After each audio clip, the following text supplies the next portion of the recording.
सुप्रभात विद्यार्थ्यांनो, या इथे आपण उपयोजित लेखनाचा अभ्यास करत आहोत.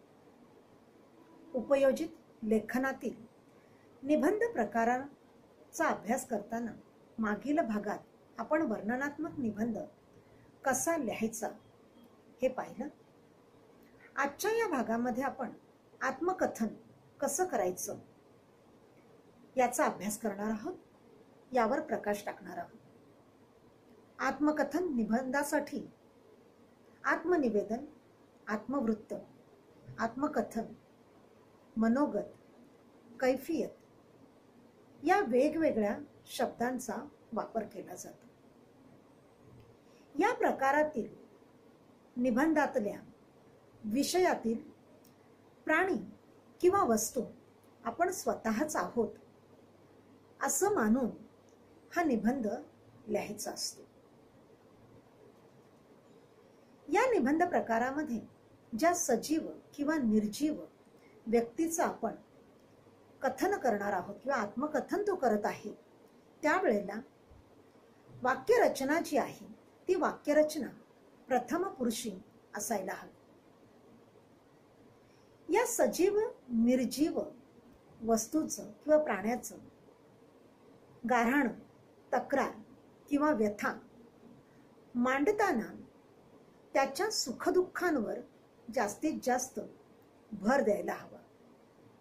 जेव्हा आपण त्याच्या सुखदुःखांवर जास्तीत जास्त भर देऊ, तितक्या त्या प्रभावीपणे आपल्याला मांडता येणं शक्य आहे किंवा तो आपला निबंध आहे, तो निबंध तितका प्रभावी होऊ शकतो. आत्मकथन निबंधात कल्पना विलासाला भरपूर वाव असतो, परंतु या निबंधामध्ये अलंकारिक शब्दांचा, अलंकारिक भाषेचा वापर जो आहे तो वापर माफक प्रमाणामध्ये असायला हवा. ही सगळी दक्षता जर आपण घेतली तर आपण हा निबंधाचा प्रकार जो आहे, हा निबंधाचा प्रकार आपण तितक्याच ताकदीने, तितक्याच प्रभावीपणे लिहू शकतो, मांडू शकतो. चला तर मग पाहूयात की आजचा हा निबंध कोणता मी तुम्हाला देणार आहे आणि तो निबंध मी कशा पद्धतीने तुमच्या समोर मांडण्याचा प्रयत्न केलेला आहे. आत्मकथन निबंधाचा आजचा विषय आहे पिंजऱ्यातील पोपटाचे मनोगत किंवा आत्मकथन. आता हा निबंध कसा लिहिलेला आहे ते तुम्ही बघा, त्यातून काहीतरी शिकण्याचा नक्कीच प्रयत्न करा.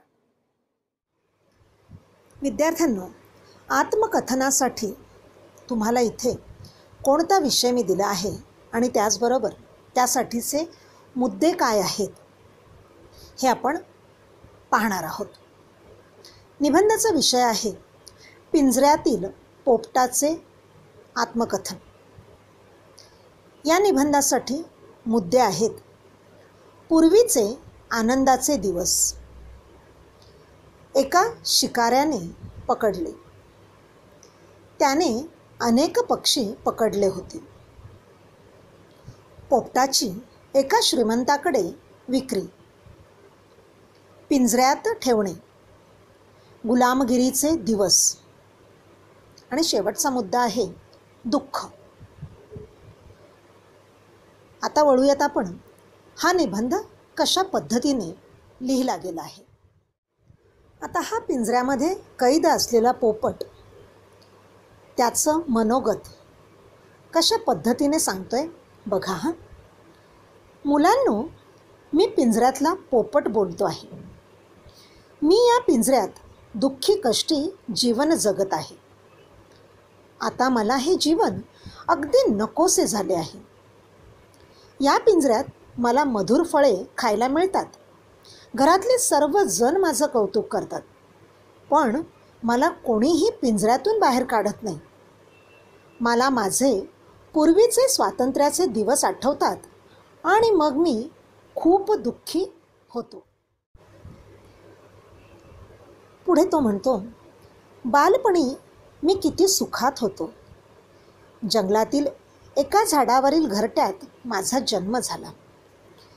त्या घरट्यातून मी प्रथम बाहेर पाहिले तेव्हा मला किती आनंद झाला होता.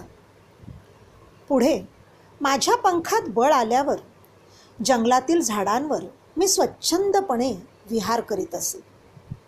दिवस उजाडला की मी बाहेर पडत असे. मित्रांबरोबर बागडत असे. झाडांवरील फळे मजेत खात असे. त्या मस्तीस दिवस केव्हा मावळायचा ते कळतही नव्हतं. एकंदरीतच त्याचं बालपण जे आहे ते इतकं सुखात चाललेलं होतं, इतकं मजेत तो घालवत होता. पण अचानकच एक दिवशी काय घडलं बघा.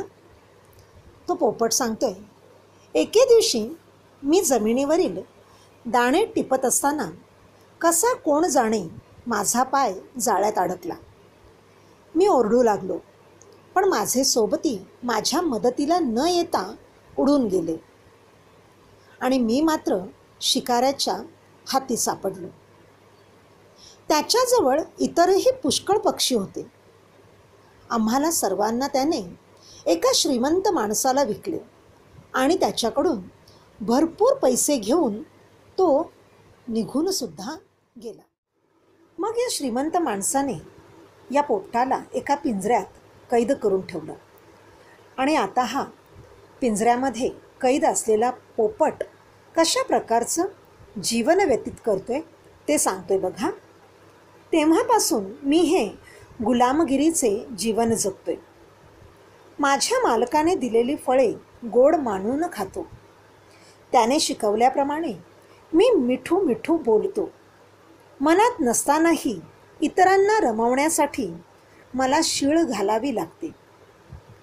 मला नेहमी एक प्रश्न मात्र पडतो की स्वतःच्या स्वातंत्र्याबाबत जागृत असणारी ही माणसे दुसऱ्याला कशी काय बरं बंधनात ठेवू शकतात. इतके सांगून पोपट बोलायचा थांबला. इथे त्याने त्याचं मनोगत व्यक्त केलं आणि शेवटी त्याने तुमच्या माझ्यासारख्याला प्रश्न विचारलेला आहे आणि आपल्याला कुठेतरी विचार करायला त्याने लावलेला आहे. इथे त्याचं आत्मकथन संपतं. आता याच धर्तीवर तुम्हाला मी एक आत्मकथनासाठी देखील विषय देणार आहे. आता तो विषय कोणता आणि त्याचे मुद्दे काय आहेत ते बघून घ्या. विद्यार्थ्यांनो, या इथे आता आपण आत्मकथन कसं लिहायचं हे शिकलो. आता मी तुमच्यासाठी एक विषय देणार आहे. त्या विषयाचे मुद्दे लक्षात घेऊन मग तो विषय तुमच्या शब्दांमध्ये मांडण्याचा तुम्ही प्रयत्न करणार आहात. आत्मकथनाचा तुमच्यासाठीचा विषय आहे झाडाचे आत्मवृत्त. यासाठीचे मुद्दे असे आहेत. अंगणातील झाड, दुर्लक्ष, बोलू लागले, कोठून आले, कोणी लावले, बालपणातील अनुभव, काय उपयोग आणि शेवटचा मुद्दा आहे मनातील व्यथा. हे सगळे मुद्दे तुम्हाला दिलेल्या विषयासाठीचे आहेत. व्यवस्थित मुद्दे वाचा, समजून घ्या आणि मग हा निबंध तुम्ही तुमच्या कल्पनेने तुमच्या भाषेमध्ये लिहिण्याचा प्रयत्न करा. धन्यवाद.